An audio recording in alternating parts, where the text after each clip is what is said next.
I sold my last diamond to hire a monster hunter. His touch lit my veins on fire.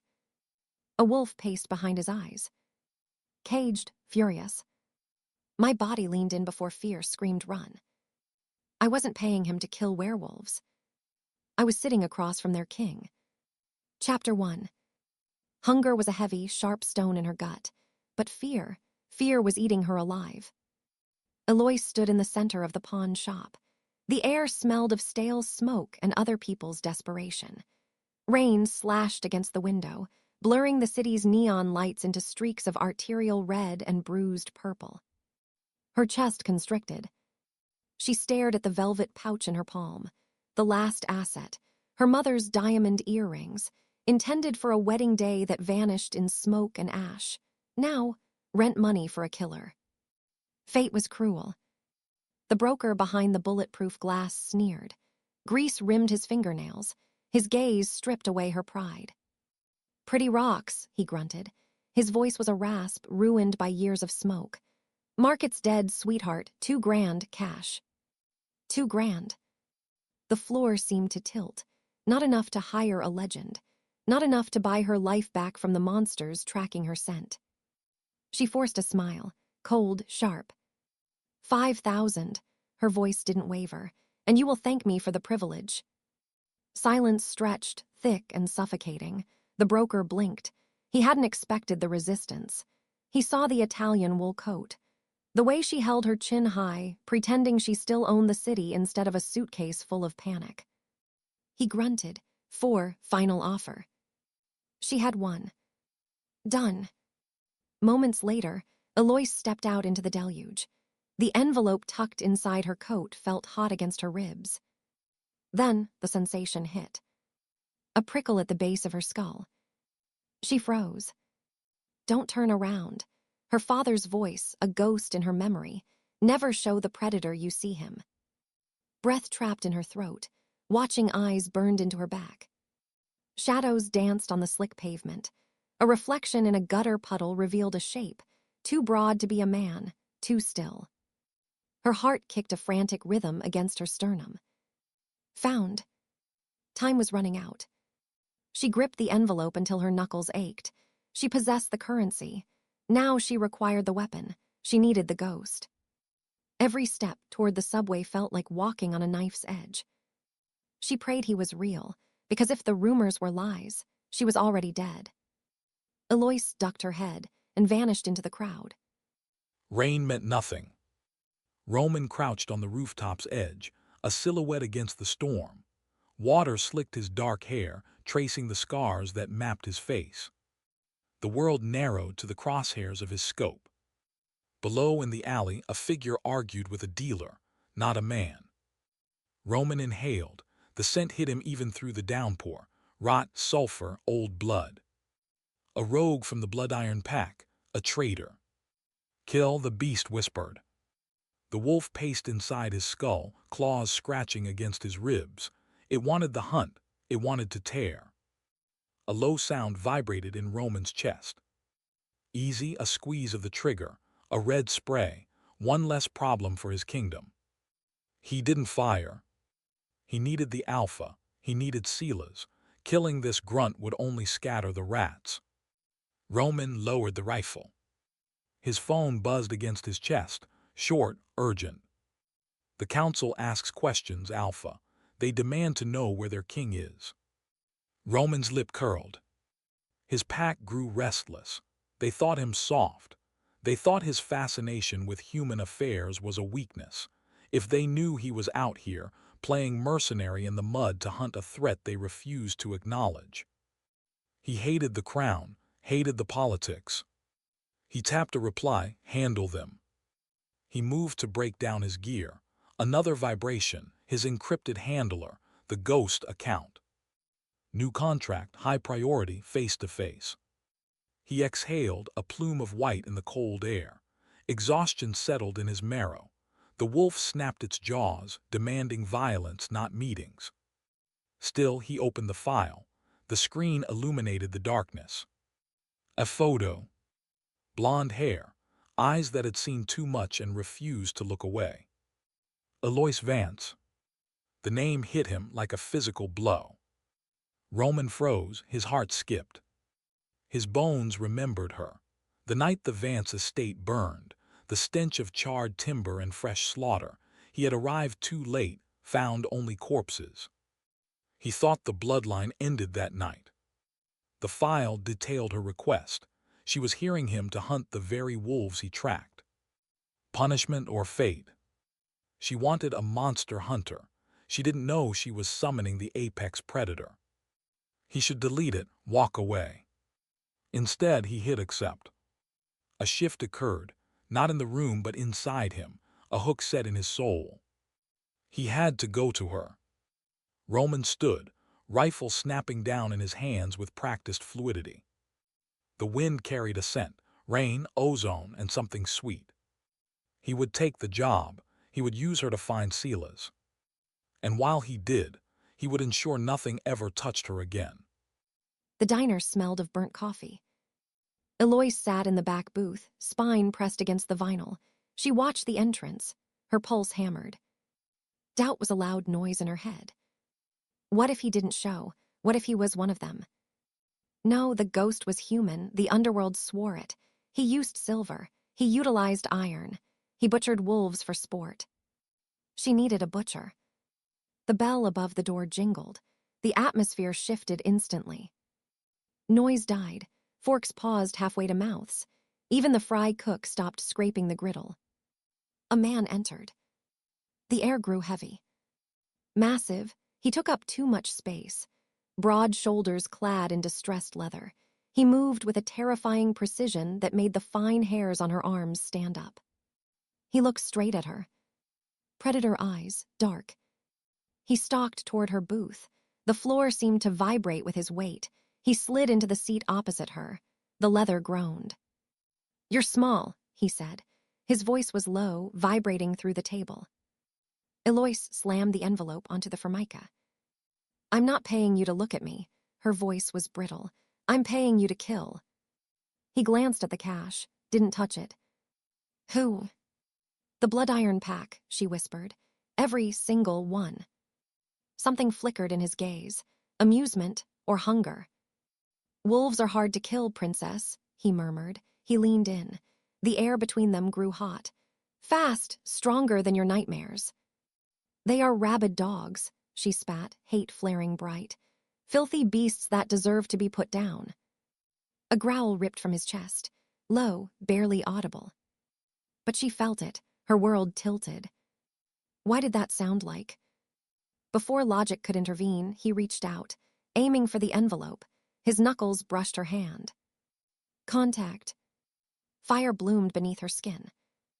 Not static, a snap. Pure electricity zipped up her arm and hit her chest. She gasped, jerking her hand back. He froze. His pupils dilated. For a split second, the dark brown irises flooded with gold. Time suspended. He stared at her, not a mercenary assessing a client, a starving man looking at a feast. The instinct pulsed, terrifying, ancient. An overwhelming urge seized her to get closer, to let those massive arms cage her in. Terror warred with the heat rising in her blood. "Who are you?" she whispered. He didn't blink. The gold receded, buried behind a wall of ice. "I'm the nightmare you hired." He swiped the money. "Let's go." She followed him into the night, unaware she had just handed her life to the king of the beasts she wanted dead. The apartment wasn't a home. It was a waiting room. Eloise shoved clothes into her suitcase.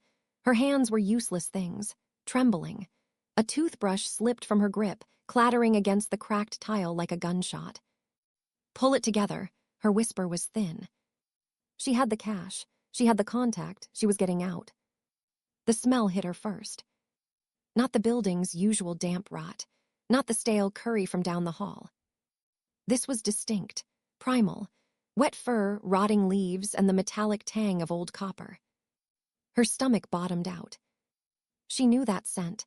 It was the nightmare that had swallowed her childhood. The front door didn't open. It disintegrated. Wood exploded inward.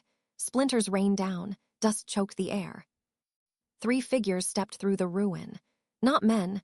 Something worse wearing human skin, eyes glowing frantic yellow, teeth too white, too jagged. "Found you, little rabbit," the leader sneered, massive, scarred. Panic tried to weld her feet to the floorboards. But Eloise Vance wasn't a rabbit, not anymore.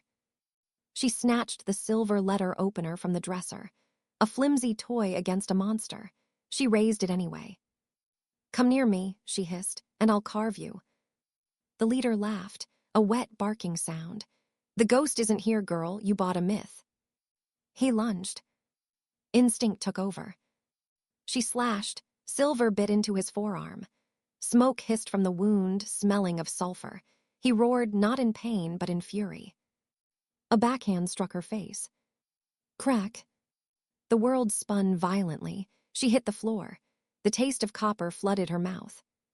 He loomed over her, claws lengthening, saliva dripping onto her carpet. Terror spiked in her veins. She wasn't afraid of dying. She was afraid of being eaten alive in this filth. She squeezed her eyes shut, waited for the tear. Zwip. A sound like tearing silk. The leader's head snapped back. A dark, neat hole appeared in his forehead. Glass shattered inward. A shadow fell over her, massive, consuming. The ghost had arrived. Doors were for guests. Roman crashed through the window, safety glass shattering off his leather jacket like diamonds. One glance assessed the kill box. 3 rogues, 1 dead, 2 active, and Eloise, crumpled on the floor, bleeding. Kill. The beast slammed against the bars of his mind. A tectonic growl vibrated his ribs. The wolf wanted to shift, to tear, to bathe in the hot spray. No, not in front of her. He dropped the gun, too loud. He drew the knife from his boot, 8 inches of cold, unforgiving iron. The second rogue charged. Roman didn't run, he flowed. He sidestepped, moving with blurring speed. He drove the blade up under the ribs, into the pump. The rogue gasped, dead before he hit the ground. Roman shoved the corpse aside. The last rogue backed up. He smelled the ozone power radiating off Roman. He smelled the blood of a king. "You," the creature stammered, "you're not." Roman was already there. He clamped a hand around the rogue's throat. A vice of steel and bone, he squeezed. Silence. The tension broke with a wet crunch. The body went limp. Roman turned. His chest heaved. Violence sang a dark lullaby in his blood. Eloise stared at him, eyes wide, dilated with shock. She wasn't looking at a hero, she was looking at a slaughter. He forced his lungs to expand, forced the wolf back into the dark corners of his skull. "Get up," his voice was rough. She didn't move, frozen. Sirens wailed in the distance, the human authorities, or worse, scouts. "We leave now." Still she sat there, trembling. He moved for her. He scooped her up. She weighed nothing. She flinched against his hard chest. "Put me down," she gasped, hammering weak fists against him. The bond flared, hot, possessive. "Quiet," he commanded. He didn't mean to use it. The voice, the resonance that forced obedience from every living thing in his territory. It slammed into her. She went limp instantly, eyes glazing over, muscles slack. Regret was bitter in his mouth. She blinked, coming back to herself. Confusion warred with betrayal. "Don't," she whispered, "don't order me." "Then don't die," he growled. He kicked the remnants of the door aside and carried her into the night. The drive was a blur of neon and rain. Eloise hugged her knees in the passenger seat of the black truck. The heater blasted, but the chill sat deep in her marrow. She touched her cheek, tender, swelling. Her gaze drifted to him. Roman, the ghost. He drove one-handed, knuckles tight on the wheel. His profile was sharp, hard, unyielding. She replayed the violence. He had moved. Incorrectly. Physics didn't apply to him. Fate had sent her a killer. Or maybe she had just locked herself in a cage with a bigger beast. "Where are we going?" Her voice cracked. He didn't look at her. Safe house, off the grid. I have a hotel reserved. Burned, he cut in, voice flat. They know your scent, they know your habits, you go where I say. Breath hitched in her throat, arrogant, domineering. And yet when the rogue attacked, terror, when Roman touched her, safety. The truck slowed. Industrial district, rusting warehouses, shadows deep enough to hide armies. He pulled into a garage. The steel door rattled down behind them with a heavy, final clang. He killed the engine. Out. She followed him through a reinforced door, into the bunker. Concrete walls, cold, gray, a single flickering bulb fighting the gloom. It smelled of him, leather, gun oil, and that woodsy, spicy musk that made her head spin. This is it, she scanned the room. Reinforced, lead-lined, no sense get out, no signals get in. He peeled off his leather jacket. His black t-shirt clung to muscles that looked carved from rock. Veins roped his forearms. Then she saw it. In the corner, one bed, narrow, Spartan. "Where do you sleep?" she asked. He looked at her, eyes dark and unreadable. "I don't sleep when I'm on a hunt," he lied. Something crackled in the air between them. Static. He walked past her to check the perimeter. He was too close. The heat radiating off his body was a furnace. She realized the truth. She was locked in a concrete box, with a man she barely knew, a man who killed with his bare hands, a man who made her blood run hot. "Lock it," he said softly. She let it happen. She slid the bolt home. Trapped. The bunker smelled of damp concrete and copper. Roman gripped the edge of the metal table. Steel groaned under the pressure of his fingers. His chest was hollow, not pain, hunger. Blood. Her blood. The scent of the scratch on her cheek assaulted him, sweet, rich. It slammed into the wolf buried in his marrow, waking the beast. The creature paced behind his eyes, demanding he cross the room, claim her, heal her. Mine. Roman shoved the instinct down. He grabbed the first aid kit.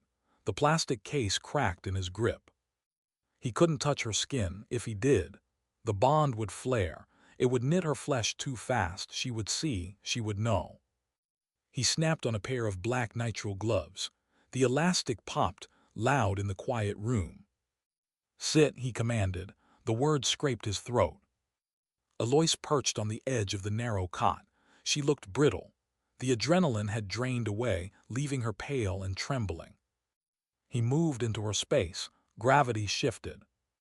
He towered over her. He smelled her fear, acrid, warring with her natural scent, rainwater and vanilla.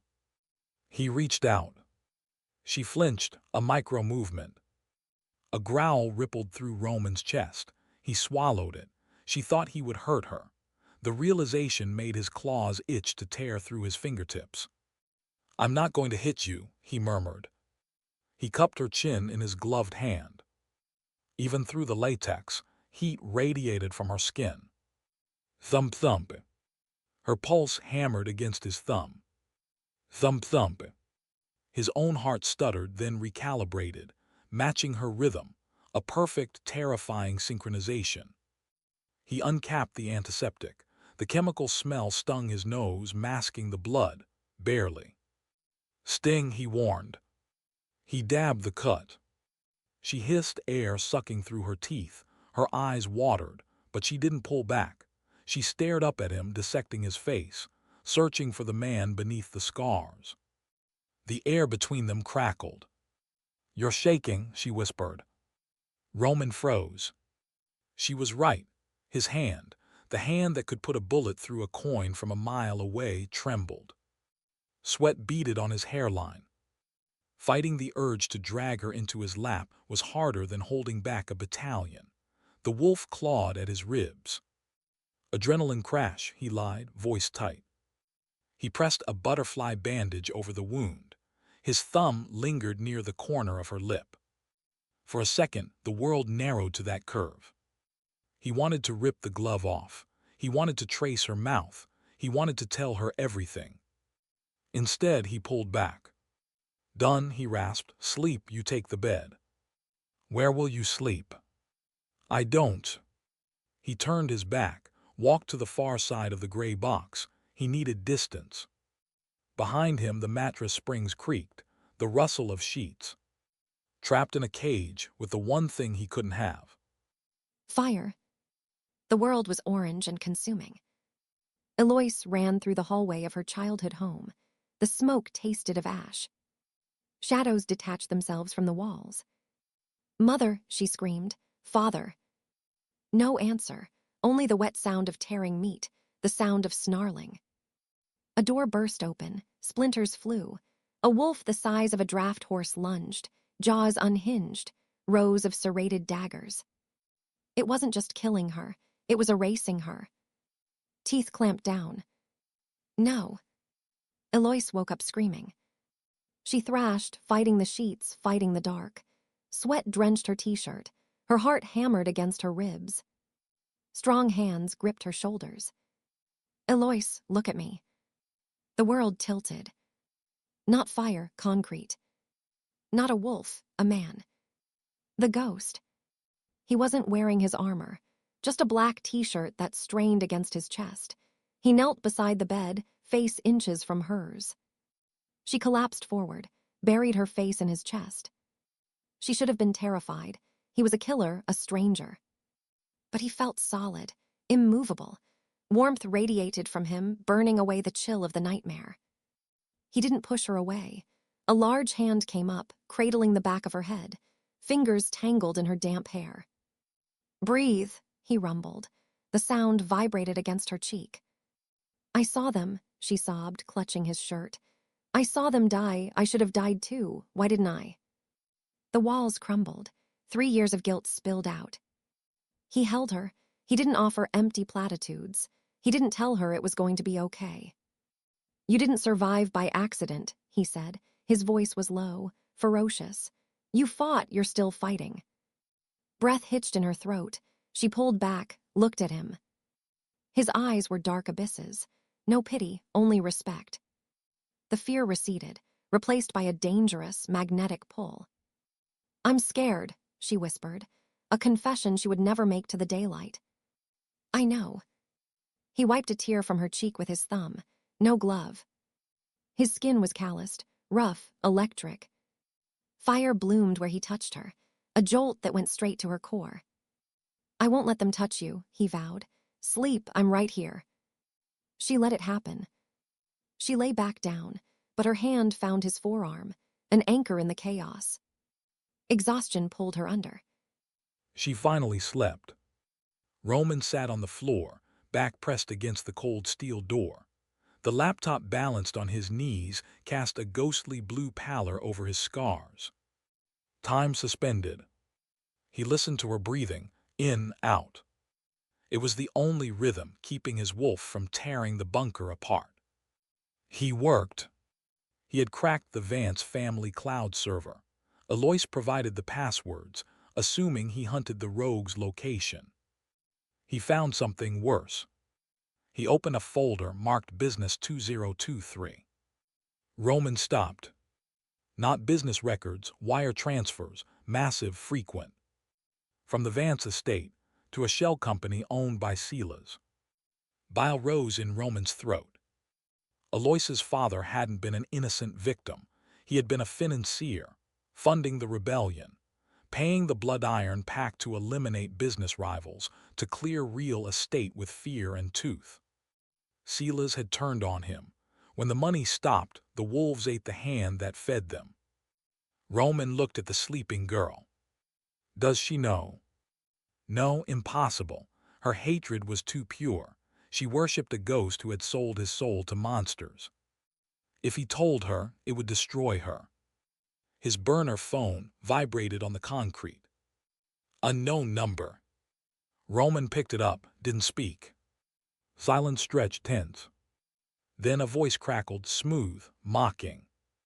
"I know you have her, Your Highness." Silas. A low snarl ripped from Roman's throat. "You have the wrong number." "Do I?" Silas laughed, a dry, scratching sound. "Tell me, O king, does she know you're the Alpha? Does she know she's sleeping in the bed of the monster she wants dead?" The air in the bunker thickened. "Touch her," Roman whispered. He let the alpha resonance bleed into his voice. "And I will strip the meat from your bones." "Come and try," Silas hissed. "We're waiting, the old estate. Midnight, bring the girl, or we start killing civilians, one every hour." The line went dead. Roman stared at the phone. The trap was set. He could leave her here, safe, go die alone. Or he could use her as bait to end the war. He looked at her sleeping face, the trust in her relaxed hand. The choice felt like a knife in the gut. He slammed the laptop shut. As the sky turned gray outside, the king made his move. He wouldn't sacrifice her. He would tear the city apart first. Silk should have felt like a caress. Instead, the emerald gown felt like chainmail. Eloise stood in the center of the bunker. The stark, industrial concrete clashed violently with the shimmering fabric pooling at her feet. This wasn't fashion. It was camouflage. Tonight, she wasn't the bankrupt orphan on the run. She was Eloise Vance, heiress, stepping back into the viper's nest to crush a tail. The bathroom door creaked open. Roman stepped out. He wore the tuxedo she had sourced from her old contacts.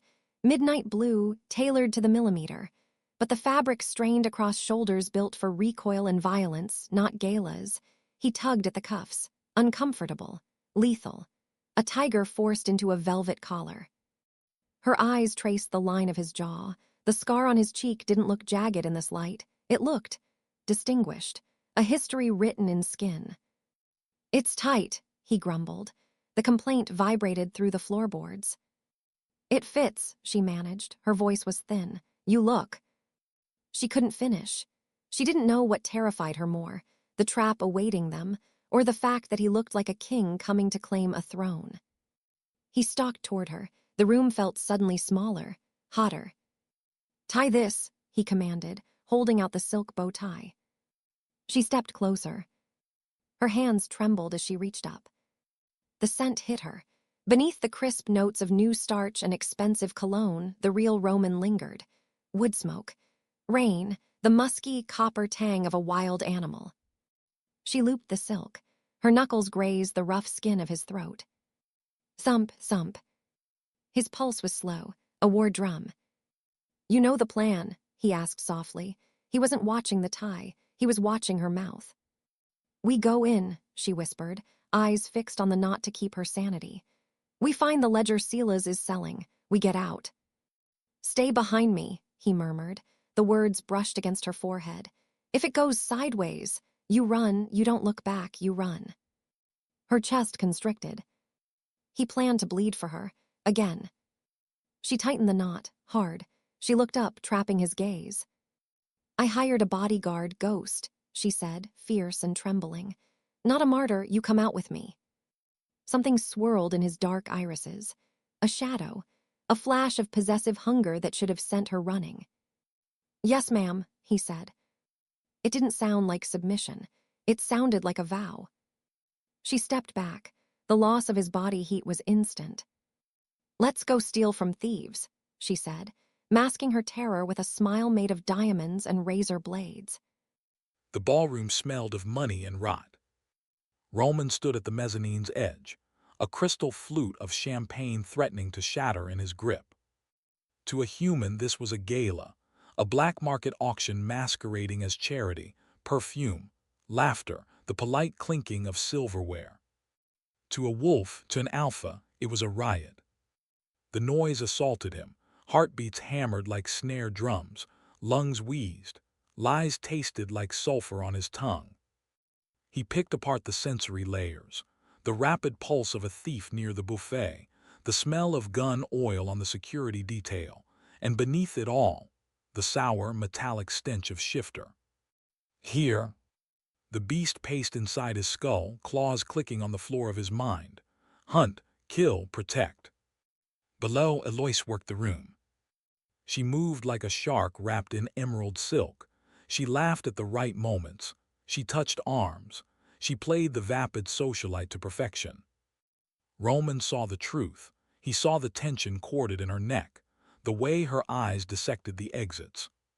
She was brave, foolishly, beautifully brave. A growl built in his throat. He wanted to clear the floor. He wanted to bare his teeth and challenge every male who let their gaze linger on her skin. He clenched his jaw. He wasn't the king tonight. He was the ghost, hired help. A man approached Eloise. Tall, slicked hair, a suit that cost more than Roman's truck. Eloise, the man purred, I thought the Vance family was extinct. Roman recognized the scent. Not a wolf, a financier for the Blood-Iron Pack, a human trader who profited from the slaughter. Roman didn't run, he materialized. He slid between Eloise and the threat, a wall of muscle and midnight blue. Mr. Castellan, Eloise said, voice steady, my associate. The man sneered, looking Roman up and down. The help. Roman smiled. It wasn't a nice expression. It was a baring of fangs in a human mask. I'm the one who takes out the trash, Roman said. He dropped his voice. He let the alpha resonance hum just below the audible spectrum, a frequency that triggered the reptile brain's flight response. Walk away while you still have legs. The man paled. Sweat broke on his upper lip. He smelled the predator even if he couldn't name it. He turned and fled. Eloise looked up, subtle. Effective. The hair on the back of his neck stood up. The music changed. A side door opened. 4 men entered. They didn't move like guests. They moved like a fluid unit, a pack. In the center, Silas's beta. Dread coiled in Roman's gut. They weren't selling a ledger. They were bolting the doors. The beta scanned the room, locked eyes with Roman, sniffed the air. Grinned. He knew. Roman grabbed Eloise's hand. Run. He didn't wait. He yanked her toward the balcony doors. A gunshot shattered the champagne flute in his hand. The dance ended. The hunt began. Rain, cold, hard, unforgiving. Eloise gasped for air. Her lungs burned. They stood in a blind alley, 3 blocks from the gala. They had jumped. Literally jumped from a 2nd-story balcony into a dumpster filled with sodden cardboard. Her dress was ruined, a torn rag of emerald. She was alive. Roman paced in front of her, a caged animal. He was soaked. His tuxedo jacket was gone, left in the chaos. His white shirt was plastered to his skin, translucent, revealing the dark ink of tattoos or scars underneath. He was furious. You stopped, he roared. He spun, pointing a shaking finger at her. I told you to run. You stopped to grab the drive. He was terrifying, a giant looming in the storm. Eloise didn't back down. Adrenaline was a drug in her veins, chasing away the fear, leaving only combustion. We needed the proof, she screamed back, shoving wet hair from her eyes. I'm not just a package to be delivered, Roman. I'm fighting for my life. You almost died. I didn't, because you were there. The argument died. The words hung in the rain-slicked air, because you were there. He stared at her, chest heaving, wild. With every heartbeat, the distance between them evaporated. She didn't know who moved first. 1 second they were screaming. The next his hands were on her face, rough, desperate. He crashed his mouth onto hers. It wasn't a gentle kiss. It was a collision, a claiming. He tasted of rain, violence, and something distinctly male. Eloise made a sound, a whimper that was half sob, half moan. She gripped his soaked shirt, pulling him closer, needing to feel the solid reality of him against her. Heat rushed through her veins. He groaned, a guttural sound torn from his chest. His tongue swept into her mouth, taking everything she had. He pressed her back against the brick wall. Rough brick scraped her skin. His hips ground against hers, hard and heavy. She forgot the wolves. She forgot the ledger. She forgot her name. There was only him, the friction, the desperate need to be consumed. He pulled back, an inch, gasping. His forehead rested against hers. Eloise, he rasped. His voice was wrecked. She opened her eyes. Her heart stopped. The street lamp flickered above them. His eyes weren't brown. They were gold, glowing molten gold. And the pupils, they were vertical slits. Reality warped. Wolf eyes. She blinked, shaking her head. No, a trick of the light, the neon sign reflecting in a puddle. A cold shiver raced down her spine, warring with the heat in her blood. Roman pulled away abruptly. He turned his face to the shadows, shielding his gaze. "We have to move," he said, voice flat. "They'll be tracking our scent." Our scent. Before she could speak, he started walking, fast. She followed him into the dark, touching her swollen lips. She tried to ignore the terrifying truth, scratching at the back of her mind. She had just kissed the monster. And God help her, she wanted to do it again. Light sliced through the cracked concrete. Dust motes danced in the beam. Roman lay on the floor, tactical vest bunching under his neck. He watched Eloise on the narrow cot. His chest constricted, a terrifying, crushing tightness. Love. No, wolves didn't fall in love. They made it biological, absolute, irreversible. Yet, watching her golden hair fan across the pillow, he knew this defied biology. She was the other half of his soul, and he was feeding her poison. "Liar," the wolf hissed, "tell her." He made the decision. Today, before Silas moved, he would reveal the crown, he would beg, he would lay the kingdom at her feet if she asked. Roman stood. He needed water. He needed to wash the taste of the gala and the deception out of his mouth. He left his burner phone on the crate beside the bed.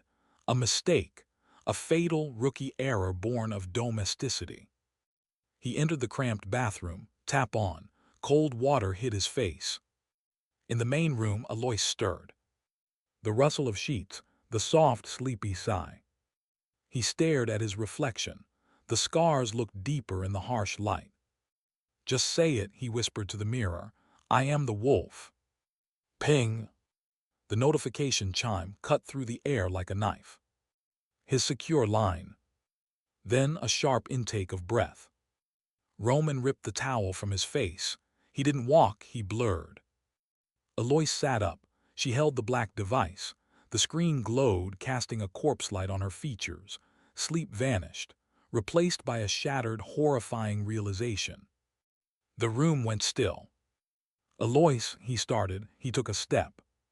She looked up, eyes wide, glassy with tears, hard as diamonds. She turned the screen. The text glared at him. "The pack awaits your command, Alpha. The trap is set." "Alpha," she whispered. The word was an accusation, a curse. You're one of them." She didn't see the man who had kissed her in the rain.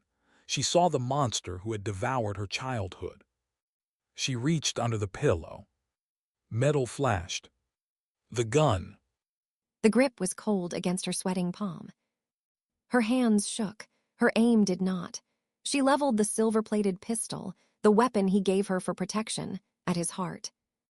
"Stay back," the words tore from her throat. He stopped, raised his hands, palms open.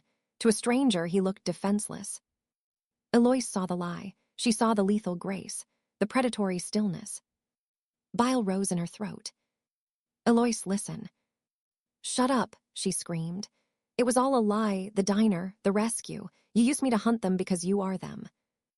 "No," his voice dropped, a vibration that rattled the floorboards. "I am hunting Silas, I am." "You're the Alpha," she jabbed the barrel forward. "The text said Alpha. You run them. You probably ordered the attack on my family." Her chest ached. She had kissed him. She had wanted him. She had felt safe in the arms of the very thing that destroyed her life. Betrayal tasted like ash. "I didn't kill your family." He took a step. "I am trying to save you." "Don't come closer." He ignored her, another step, arrogant, unstoppable. Instinct took over. She didn't want to kill him. She wanted him to stop. Stop lying. Stop looking at her with those gold-flecked eyes that made her weak. She pulled the trigger. Bang! The sound deafened her in the concrete box. Sparks flew inches from his boot, a warning shot. He didn't flinch, not a muscle twitched, he didn't blink. Proof. No human stood still, when a gun went off. "Get out of my way," she hissed, backing toward the heavy steel door. "Eloise, you can't go out there alone. Silas is waiting."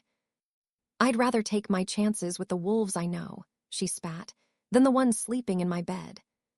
Pain fractured his gaze, raw, deep. She couldn't trust it. She lunged, threw the heavy bolt, slipped out. She slammed the door, locked it from the outside. Silence roared behind her. She leaned against the cold steel, sobbing. She had trapped the monster. Now she just had to survive the escape. The lock clicked. Roman stood in the tomb-like silence. The smell of cordite stung his nose. Gone. She thought he was the villain. She thought he was the butcher. He had let her believe it, cowardice. "No more," he growled. He stalked to the door, reinforced steel, designed to withstand ballistics. It wasn't designed to hold an alpha king. Rage flooded his veins. The change took him partially. Muscles swelled, tearing the seams of his t-shirt. Eyes shifted fully, molten gold, vertical pupils. He didn't pick the lock. He grabbed the handle, planted his feet, roared, a sound that wasn't human, a sound that shook dust from the ceiling rivets. He poured every ounce of fury into the metal. Crunch! The locking mechanism shattered, steel warped. Roman kicked. The door flew off its hinges. It clattered down the hallway, a twisted heap of scrap. He stormed into the rain. He closed his eyes, inhaled. Rain, exhaust fumes, fear, vanilla. There. The scent trail was fresh. She was heading. His heart stopped. Not the police, not the city. The estate, the ruins of the Vance mansion. She was going back to the start, to face her ghosts. She was walking straight into Silas's kill zone. Roman grabbed his phone. Encryption be damned. He dialed his beta. Alpha, the voice was tentative. "Drop the masks," Roman commanded. He used the voice, the resonance that forced submission. "Mobilize the royal guard, every warrior now." "Sir, the council won't sanction." "To hell with the council," thunder clapped overhead, sinking with his rage. "We are going to the Vance estate. We are going to war." "For the girl." "No," Roman said. He shifted into a sprint, moving faster than any vehicle could track. "For my queen." He ran. He wasn't the ghost. He wasn't the mercenary. He was the king, and he would burn the world to ash before he let them touch her. The Vance estate was a black scar on the earth. Burnt timbers clawed at the sky like charred ribs. Rain hissed against the carbonized wood, kicking up the scent of wet ash and 3-year-old grief. Eloise stumbled through the library's ruin. Her lungs burned with damp cold. "Father," a childish, desperate plea to the dead. She didn't find a ghost. She found a monster. A hand clamped over her mouth. Leather, hard calluses. Force spun her around. Shoulders slammed against the precarious remains of the stone mantelpiece. Silas. He looked human, but the eyes were wrong, jaundiced yellow, and his smile. A graveyard of bad intentions. "Welcome home, princess," he purred. Eloise kicked, scratched. He was granite wrapped in skin. "Let me go," she screamed into his palm. "The ghost is coming, he'll kill you." Silas laughed, a wet, phlegmy sound. He shifted his grip, pinning her by the throat. "The ghost," Silas mocked. "You mean the king, the weakling who outlawed the culling of humans." She froze. "What?" The word was a gasp. "You really don't know."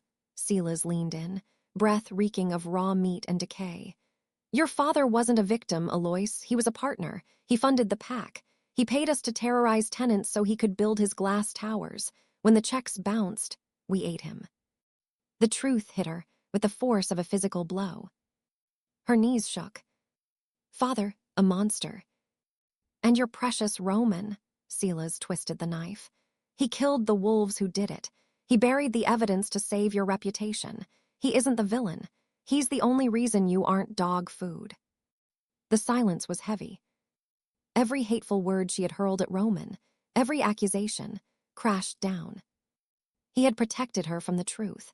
He had swallowed her abuse to keep her memory of her father pure. She had locked her savior in a cage and run straight to the butcher. And now, Silas whispered, dragging her toward the jagged opening of the window, you get to watch him bleed for you. Headlights swept across the wet grass. A single figure walked through the rusted gates.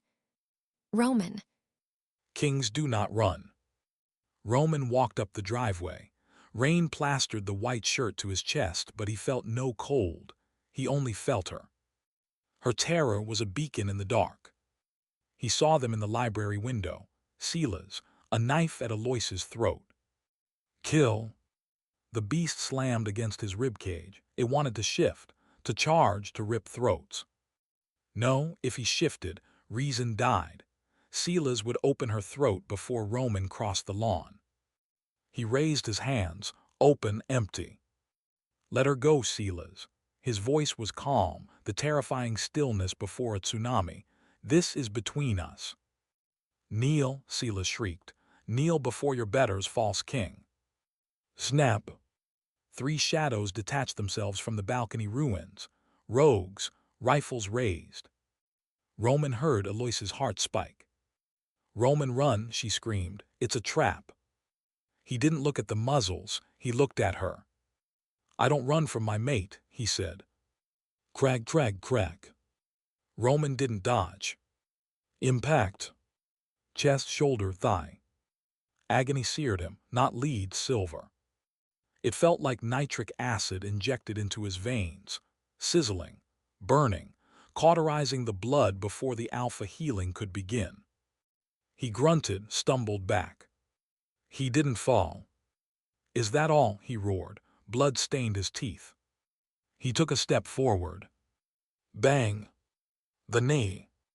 Leg bone shattered. Roman dropped to the wet gravel. Eloise. Her name was a silent prayer on his lips. He couldn't shift. The silver was poison. It shackled the wolf, keeping the transformation at bay. Silas laughed. He shoved Eloise aside and vaulted from the window. He landed in the mud before the kneeling king.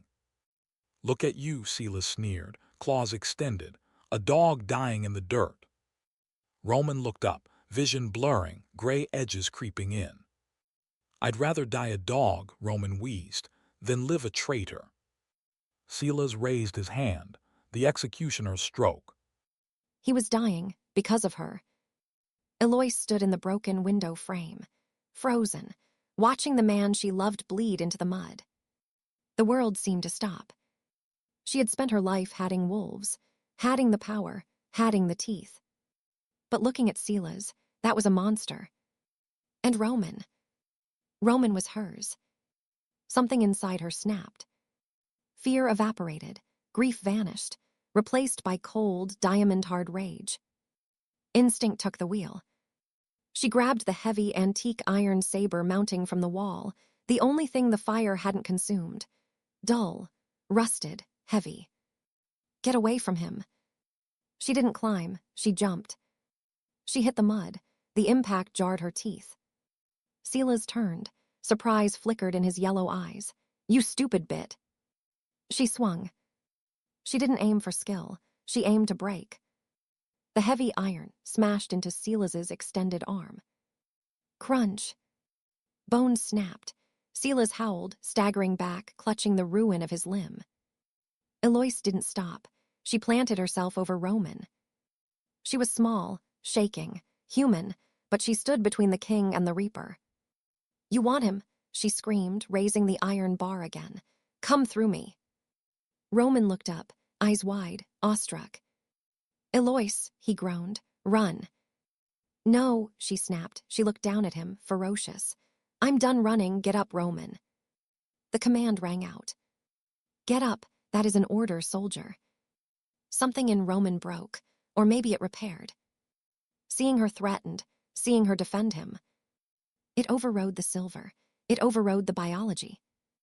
His body arched, spine cracking, muscles rearranging with wet, tearing sounds. The atmosphere grew heavy, charged. It wasn't gross. It was magnificent. A blast of pure kinetic power knocked her back. Where the man knelt, a beast rose. A wolf. Massive, obsidian black fur that drank the light, size of a grizzly, eyes like burning suns. He shook his massive coat. Ping, ping, ping. Silver bullets were rejected by his body, clattering onto the driveway. The alpha healed. Silas looked up, clutching his broken arm, face pale as milk. "Oh," Silas whispered. The black wolf stepped in front of Eloise. He lowered his massive head. A rumble shook the ground.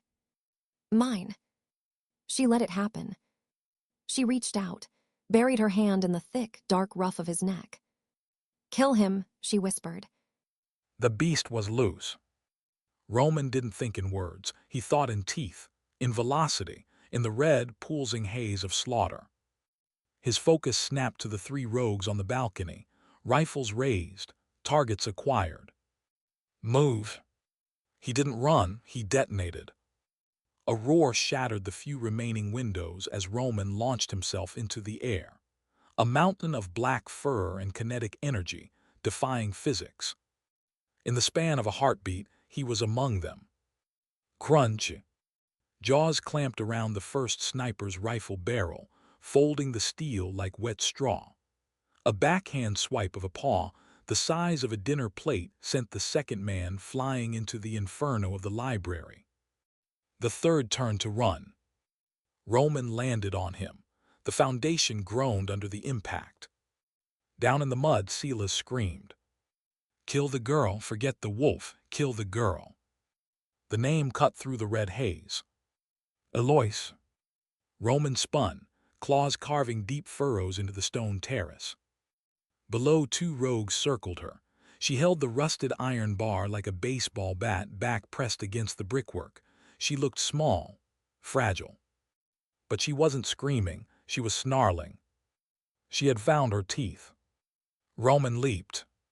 He landed between her and the attackers, a living shield of obsidian fur. He unleashed a growl that vibrated in the marrow of their bones. The rogues hesitated. They smelled it, the ozone crackle of alpha blood, the true king. Silas was desperate. "He's wounded," Silas shrieked, clutching his ruined arm. "Look at the blood, he's full of silver, finish him." "True." The silver slugs inside Roman burned like coals. Vision wavered, edges graying out. Limbs felt filled with concrete. He stumbled. Fear, sharp and cold, bled through the bond, hers. Then a hand on his flank, small, warm. "Stand up," she whispered. Her voice was fierce. "Don't you dare fall, Roman." Her touch was a shot of adrenaline. It injected strength where the blood loss had taken it. He locked his legs, bared fangs that dripped with promise. She didn't hide behind him. She stepped up beside his shoulder. "Come and get him," she challenged the pack. Roman howled, a declaration of war. Tonight the king wasn't fighting alone. Rain blinded her. Eloise wiped mud from her eyes, grip slipping on the iron bar. Chaos. Roman was a whirlwind of violence, a thresher tearing through anyone who dared close the distance. But he was slowing. Blood matted his black fur, bright, arterial red. Silas moved. He didn't go for Roman. He scrambled toward a rifle dropped by a dead sniper in the tall grass. Her blood turned to ice. If Silas got that gun, if he put a silver bullet in Roman's brain, the alpha wouldn't heal. Eloise dropped the bar. She ran. She scrambled over the wet earth, sliding in the muck. Silas saw her, grinned, a mask of blood and madness. "Too slow, princess." He lunged for the weapon. He grabbed it, spun, leveled the barrel at Roman's exposed back. "No," she screamed. Roman turned, saw the muzzle, knew the math. He braced for the end. Silas made a mistake. He ignored the girl. Eloise didn't stop. She dove, not for the gun, for the man. She tackled his legs. No grace, just desperation and physics. She slammed into his shins with her entire body weight. Silas buckled. Bang. The rifle discharged into the sky, shattering a stone urn on the terrace. "Get off me," Silas shrieked. He kicked. His boot connected with her ribs. Crack. White-hot pain exploded in her side. Eloise gasped, rolling away into the mud. Something glinted in the grass where she landed. The pistol, her pistol, the silver-plated protection he gave her. She grabbed it, heavy, slick with rain. Silas scrambled up. He raised the rifle again, aiming at Roman, who was currently ripping the throat out of the last guard. Silas pulled the bolt back. Eloise raised the gun, hands shaking. She had never killed a man. She hired ghosts for that. She remembered the library, the fire, her parents screaming, Roman bleeding in the dirt for her. Instinct surged. She wasn't a socialite. She wasn't a victim. She was the alpha's mate.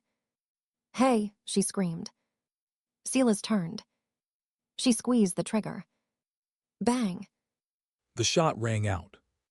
Roman froze, dropped the rogue like a rag doll. His chest tightened. He spun, expecting to see Eloise falling. Instead, he saw Silas. The traitor stood still, surprise etched on his face. A small, dark hole appeared in the center of his chest. Silas dropped to his knees, then face first into the mud. Dead. Silence stretched. The remaining rogues stopped fighting. They looked at their fallen leader. They looked at the massive black wolf panting steam into the rain. Then they looked at the small, blond human holding the smoking gun. Slowly, one by one, they dropped to their knees, bared their necks. Submission. Roman didn't care. He limped toward Eloise. She sat in the mud, staring at the weapon, shivering violently. With every step, the rage drained, leaving only exhaustion and the burning ache of silver. He reached her, nudged her shoulder with his wet nose. She looked up, eyes huge, frightened, no, worried. "You're alive," she whispered. Relief nearly buckled his knees. He couldn't hold the form. The silver toxicity was too high. The shift took him. Bones realigned, fur receded, paws became hands. He collapsed onto the grass, naked, bleeding, human. She was there instantly. She crawled over, pulling off her ruined coat to cover him, hands frantic, touching his face, his chest, checking the exit wounds. "Stay with me," she sobbed. "Don't you dare die on me now, Castellan. I still haven't paid you." He coughed, tasted copper. He looked up at her, covered in mud, lips split, a wreck. She was the most beautiful thing he had ever seen. "You," he rasped, voice weak, "you shot him." "I missed his head," she said, a tear tracking through the grime on her cheek.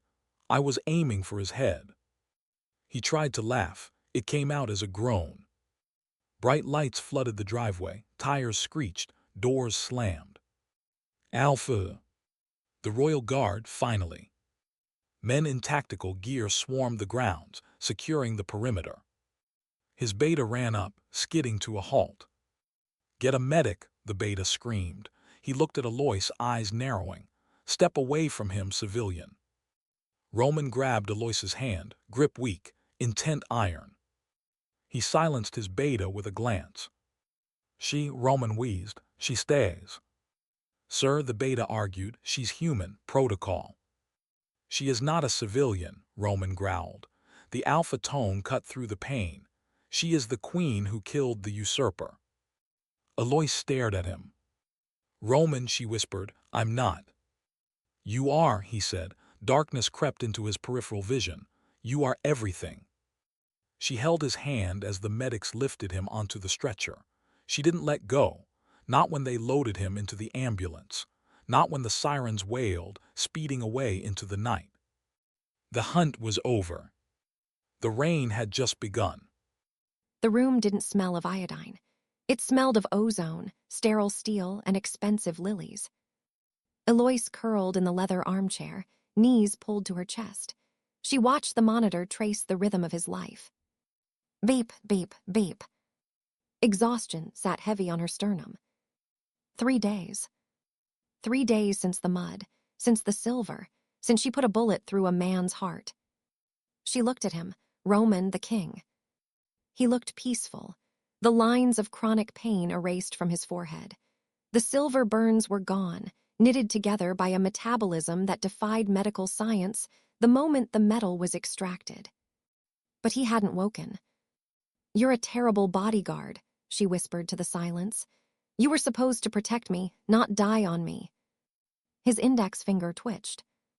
Her pulse jumped. She leaned forward. "Roman." His eyes snapped open. Not brown, not gold, a warm, melting honey. He blinked, sealing, monitor her. Eloise. Her name was a wreck, raspy, weak, beautiful. He tried to sit up. "Don't," she pressed a hand to his chest. His skin was warm, alive. "Doctor said stay down, you took enough silver to kill a pack." He ignored her, stubborn. He levered himself up against the pillows, grimacing. He scanned the room, pupils dilating. "I need to know you're safe." "I'm safe," she said softly. "Silas is dead. The rogues are in cells. Your counsel is." Loud, but handling it. He looked at her hand on his chest. He covered it with his own. His palm was rough, calloused, large enough to eclipse hers. The air between them grew dense. "You saved me," he said, not a question, a statement of fact that seemed to baffle him. "You saved me first." The truth hung in the quiet. No lies, no masks. She knew the monster, he knew the killer. "I lied to you," he murmured, thumb tracing her knuckles. "About who I was, about the job." "I know." "I would do it again." His gaze intensified, predatory and protective. "To keep you breathing, I would lie to the face of God." The dynamic in the room shifted. She should be angry. She should hate the deception. Instead, she felt home. "Well," she said, voice trembling slightly, "you're fired." He blinked. "What?" "As my bodyguard, you're fired." She leaned in, close enough to share the same air. "I don't need a bodyguard anymore. I need a partner." A slow, dangerous smile spread across his face. "Partner," he tested the word. "I can work with that." She kissed him. Gentle, a promise. The council chamber was architecture designed to crush the spirit. High stone walls, banners of ancient bloodlines, a round table of polished obsidian where 12 elders sat like vultures in Italian suits. The atmosphere grew heavy as Roman entered. He limped slightly. He refused the cane. A king does not show weakness to the pack. Whispers died. He wore black, tailored, hiding the pink knitting scars on his chest. Behind him, Eloise walked. She wore white, stark, blinding white, a dress that looked less like fashion and more like modern armor, chin high, eyes like tempered steel. Roman took his place at the head of the obsidian table. He stood. "My lords," Roman began. The alpha timbre vibrated in the marrow of everyone present. "The rebellion is crushed. Silas is dead." Elder Marcus stood, old, traditional, bitter. "We heard," Marcus sneered. "We also heard a human fired the killing shot, a human female." Marcus pointed a bony, accusatory finger at Eloise. "She has no place here, Alpha. Our laws are absolute. No human can know our secrets. No human can stand in this chamber." The silence broke. Roman didn't yell, he didn't growl. He smiled, the ghost smile, cold, mathematical. "You are correct, Elder," Roman said smoothly.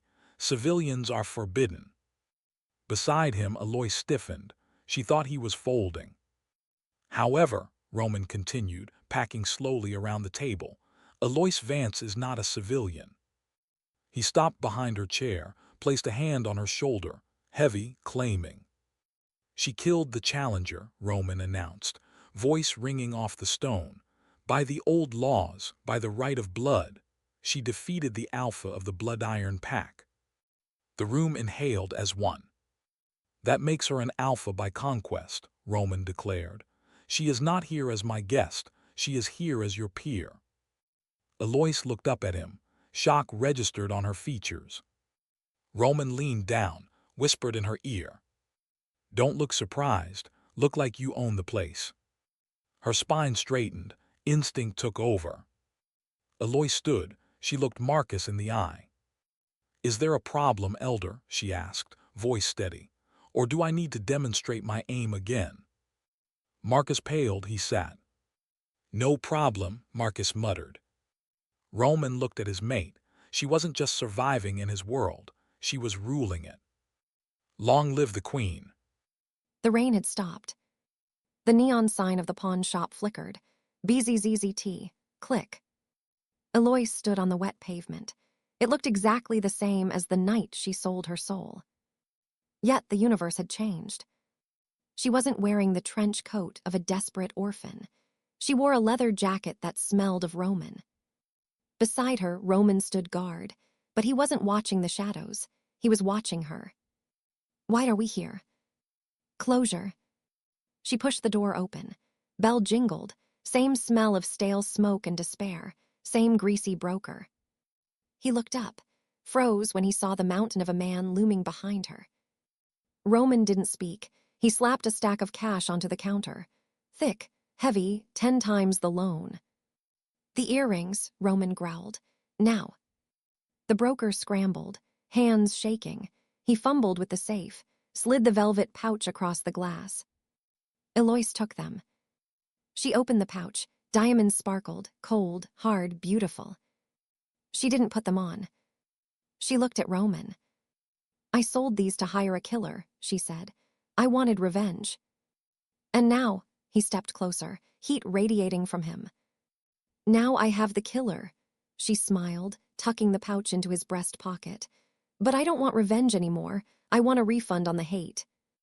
The neon lights outside seemed to fade. The world narrowed to the gold in his eyes. He reached out, cupped her face. "I can't give you a refund," he murmured, thumb brushing her bottom lip. "But I can give you a future." She caught her breath. "Is it going to be dangerous?" "Probably." "Is it going to be wild?" "Definitely."